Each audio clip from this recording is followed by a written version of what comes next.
Hey everyone, welcome to the H.BLOOM blog. I hope you're all doing well. I'm Megan, and I'm really excited about this week's flowers for Arrange Your Own. They're super bright and very summery, and I wanted to do another hand-tied bouquet with you because I feel like the more you do the hand-tied bouquet, the more practice you get, the better you're going to be at it. And again, when you put it in this vase, it's really versatile. You can put it anywhere or bring it as a gift. So we're going to start with, again, our 5x5 cylindrical vase. And as you know from last week's segment, if you don't have a vase like this, exactly like this, you can find another similar vase at any craft store, or use something that you have in your house with a 5 width diameter opening at the top. So we're going to start with our aspidistra leaf. When we put the aspidistra leaf in the vase, we cut off right where the stem meets the leaf. Very simple. And you want to take the leaf shiny side out, wrap it around.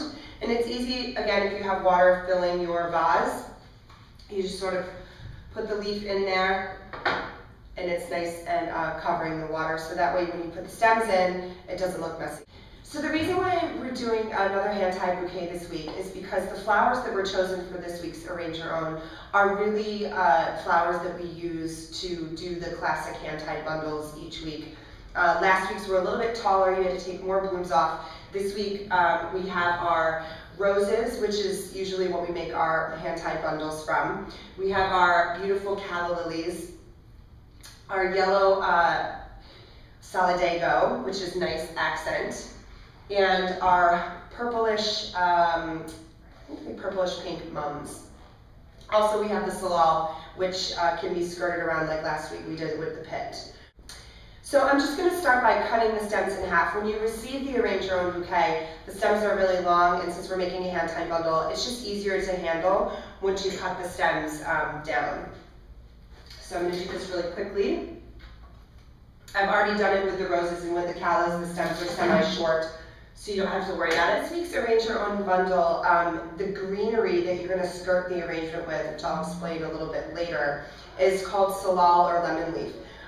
The way to clean this is really, really simple, and it was very difficult for me when I first learned how to do this to understand that the leaves, any lateral leaves besides really the one at the top, or if you have two at the top matching, they all go away. And you can keep these and garnish your plates, or if you're having a party or anything like that, it's beautiful. So I have a pile of my clean salal leaves over here. And if you have two leaves at the top that are similar and matching, you can leave them. It's just that you want the stem very, very clean, and this is how they do it in France, where we learned our hand-tied bouquet recipes from.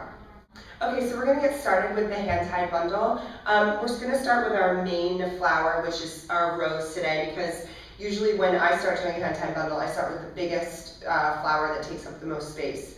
I'm left-handed, and if you watched last week's blog segment, you'll remember that you put the flower between your thumb and your forefinger, and if you're right-handed, you would use your opposite hand and use your strong hand, or really whichever way you feel comfortable.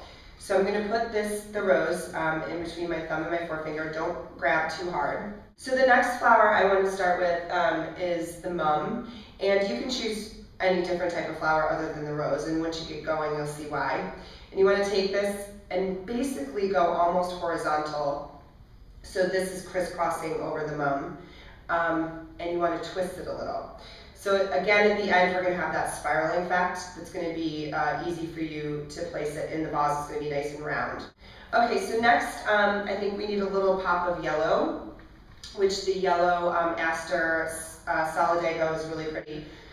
So you come in, again, put it nice and horizontal, and twist. And it takes a little getting used to holding it, but you'll get the hang of it, and that's why I'm doing this again, so practice makes perfect. You can grab a calla lily, feed in, twist around. So if you see that there's all different types of flowers, I think maybe we need some more yellow on this side to balance it out. Another stem of the solidago, twist. Another rose, twist.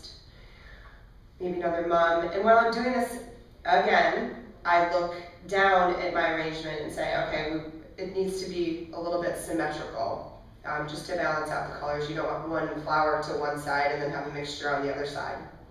So as you see, it's starting to balance out a little. So there's a cal over here. I think we're going to add another cal over this way. Twist that. And then maybe another rose. And don't be afraid if the flowers shift to or fall, because you can always adjust them.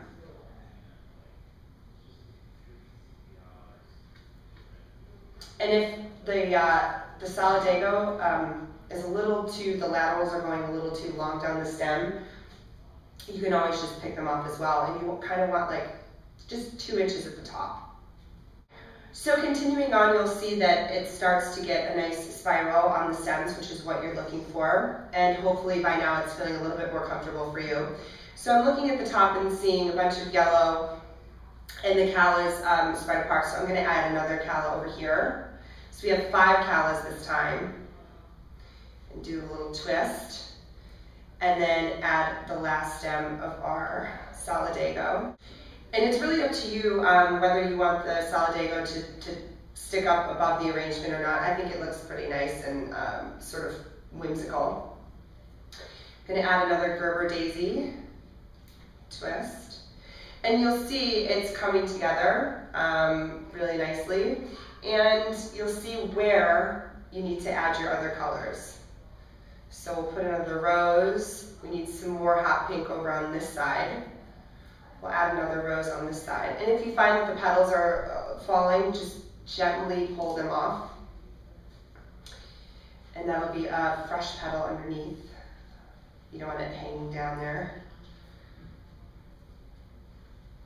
Twist again. And then for the last 2 callas, you can just place them where the calla lilies are sparse on the arrangement. So one here and one here. And anything that falls down, you can just gently lift it up with your hands. And you'll see, again, at the bottom, it's got a nice spiral look. So we're going to do the salal to skirt the arrangement for the last final touch, which, if you've cleaned your salal, some of them have a little guy, lonesome guy at the top, and some of them have 2. You want the shiny side up, but you want to continue with the salal how you did the other flowers. So in between the thumb and the forefinger, and horizontal, shiny side up. So you'll see it's getting to start to skirt the arrangement and just make it a little bit fuller. Twist, and then some more salal and twist. And really by now you should be pretty speedy with this. If you're not, it's okay, but if you are, it's just easy to add the final touches, and it goes pretty fast once you get to the salal. We do a lot of classes, and it's really great to see the students get the hang of it super quick, and then all of a sudden they're done, and it's nice to see the finishing product. Okay, so once you've skirted the arrangement, you can tie it with flower wire. So you want to take a bit of flower wire, just wrap it around the thinnest part where it spirals in. And you can do this however you feel comfortable. Just sort of tie it tight. And just twist, make sure it's in there, on there securely. And then, again, you want to take a measurement roughly of the vase to your flowers. And I say from the wire, a good 1.5 to 2 inches. You want to cut them as even as possible. And they're going to go flying all over the place, which is somewhat fun. And then you just place them gently in the vase. And there you have it. I hope that you can find time to practice midweek, but there's another hand-tied bundle, and if you have any other questions, you can email me here at H.BLOOM. It's Megan at hbloom.com. Thanks, guys.